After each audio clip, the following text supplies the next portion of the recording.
वहाँ एक बहुत ही घमंडी शेर राज करता था। वह हर दिन किसी न किसी जानवर का शिकार करता और जंगल में डर का माहौल बना रहता था।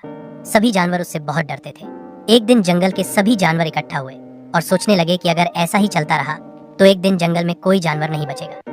तब उन्होंने मिलकर शेर के पास जाकर कहा, महाराज, अगर आप हर दिन शिकार करने के बजाय हम में से एक जानवर को अपने भोजन के लिए बुलाएं तो हम खुद ही हर दिन एक जानवर आपके पास भेज देंगे।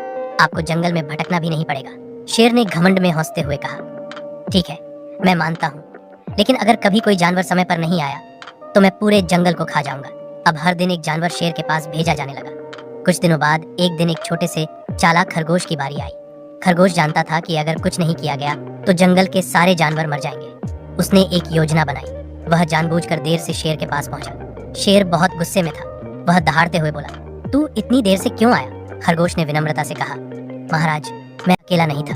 हम 5 खरगोश आपके भोजन के लिए आ रहे थे, लेकिन रास्ते में एक और शेर ने हमें रोक लिया और कहा कि वही इस जंगल का असली राजा है। उसने 4 खरगोश खा लिए और मुझे यह संदेश देने के लिए भेजा कि अब जंगल पर उसका हक है। यह सुनकर शेर आग बबूला हो गया और बोला, मुझे उस नकली शेर के पास ले चलो, मैं अभी उसे सबक सिखाता हूँ। खरगोश शेर को एक गहरे कुएं के पास ले गया और बोला, महाराज, वह शेर इसी कुएं के अंदर है। जब उसने मुझे देखा तो बहुत जोर से दहाड़ा। शेर ने कुएं में झांक कर देखा तो उसे उसमें अपना ही प्रतिबिंब अक्स दिखा। उसने सोचा कि यह वही दूसरा शेर है। गुस्से में आकर उसने कुएं में छलांग लगा दी और डूबकर मर गया। जब यह बात जंगल में फैली तो सारे जानवर बहुत खुश हुए। उन्होंने खरगोश की चतुराई की सराहना की। अब जंगल में फिर से शांति और खुशी लौट आई। बुद्धि